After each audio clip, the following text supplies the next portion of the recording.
Hello，歡迎又返到嚟 Share 講古仔嘅時間啦。近排財經版幾個風雲人物咧，一定係以下呢位先生啊，就係阿白生啊，白銀啊。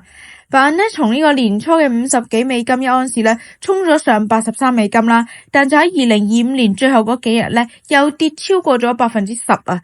佢喺2025年內嘅漲幅咧係爆過黃金嘅2倍噶，搞到咧而家街坊見到銀條咧都心思思啊！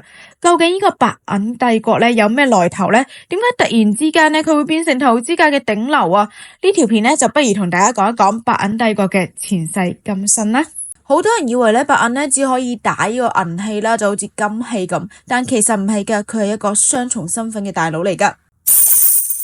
首先呢，佢同黃金一樣呢，係有呢個抗通脹嘅屬性啦。但係呢，銀礦嘅呢個蘊藏量呢，係黃金嘅17倍，所以呢，當時呢，佢嘅價錢呢係平一大截嘅。曾經呢，佢一盎司呢，大概先係389港紙左右啦。但係其實佢嘅工業屬性呢，係可以講話係黃金嘅幾倍啊。無論佢嘅導電性啦、導熱性啦，甚至係佢嘅抗菌性呢，都係排喺貴金屬嘅前列㗎。大家可能唔講唔知咧，喺 iPhone 裏面咧，主板有銀線導電啦，屋企咧用太陽能板嘅話咧，每塊要用到20克嘅銀啦，連醫院嘅手術刀咧都要鍍上一層銀咧去防菌噶。全球有超過50%嘅白銀咧用喺重工業度。花旗銀行就話咧，淨係太陽能嘅行業咧就用咗全球30%嘅銀產量啦。白銀咧簡直就係科技產品嘅隱形心臟啊！講返白銀同埋港澳嘅淵源呢，其實可以追溯到百幾年前嘅。喺19世紀嘅時候呢，全球都用銀幣嚟做貨幣啦，而香港呢，亦都由1866年開始呢，係鑄造咗銀質嘅5仙幣。我哋呢，都有一個好熟悉嘅詞就係斗零啦。唔單止喺香港流通啦，仲通過咗呢個商貿呢，流入咗大灣區嘅地區啊，所以呢，佢亦都係當時嘅一個硬通貨嚟噶。直到1935年呢，先改為呢個銅鎳合金啦，銀幣呢先慢慢退出流通噶。後嚟呢，因為銀幣呢比黃金多啦，價格波動又大啦，銀本位呢先至俾呢個市場淘汰啦。但係2020年黃金創新高嘅時候呢，銀價呢其實仲滯後咗好多噶，可以話呢係而家終於迎嚟保漲潮啦。有人都話佢係遲嚟嘅貴金屬爆發啊！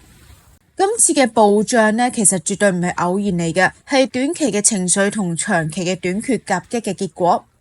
喺倫敦、上海嘅白銀存貨呢，跌到歷史低位，2025年全球供應缺口呢，仲要擴大到9500萬盎司，即係想要貨嘅人呢，係多過有貨㗎，咁所以呢，價錢自然被推高啦。其次啦，電動車咧，太陽能板嘅需求咧急升啦。Tesla 嘅老細咧，馬斯克都話咧，銀價漲咧其實唔係一件好事嚟噶，因為每部嘅電動車啦，同埋太陽能板咧，其實都離唔開銀噶。而歐洲同中國嘅太陽能板嘅裝機量咧，而家仲喺度飆升緊噶。而且咧，1月1號之後咧，其實咧，中國已經係實施咗對白銀嘅呢個出口管制。有媒體話咧，呢一個舉動咧係將白銀從普通嘅商品升級成呢個戰略嘅資源嘅管控嘅措施咧，將係會同呢個我哋嘅稀土係同級㗎。喺新政策嘅推動之下咧，白銀嘅出口咧係由原有嘅配額制啦，升級到嚴格嘅一單一審嘅許可證制度嚟㗎。咁所以咧，大家有啲人話咧，佢會推動呢個價錢嘅上漲啦。雖然中國政府係話咧，其實咧白銀呢個實施個出口授權管理咧好多年噶啦，新實施嘅政策咧只不過係一個延續同細化，但係咧亦都會有市場咧擔心係會對白銀嘅價錢咧造成一個一定嘅影響噶。之前呢，一兩黃金等於80幾兩嘅白銀啦，而家就跌到60以下啦。投資者咧就覺得黃金越嚟越貴，紛紛咧就轉投白銀。呢一個比率套利咧係推動咗銀價急升嘅一個因素之一嚟噶。美國同香港咧都開始減息啦，定期嘅存款利率咧其實已經係跌到2%以下啦。加上銀行咧唔穩定，大國之間嘅局勢力都好緊張，大家都想搶翻啲實物嘅資產避險啦。咁白銀咧自然就成為黃金之外嘅平替啊。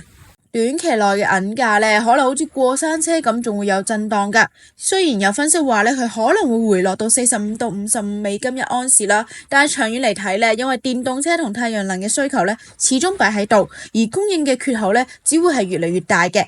記住啦，白銀絕對唔止咧係我哋講嘅斗零啦，佢更加係我哋現代科技嘅一個必需品。呢個咧先至係佢真正暴漲嘅底氣啊！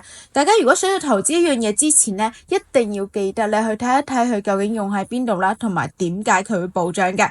咁今日咧，希望可以同大家講下而家呢個白銀帝國咧係點樣形成嘅。留言話俾我聽，你究竟仲想知道啲咩？我哋以後再同大家一齊傾下。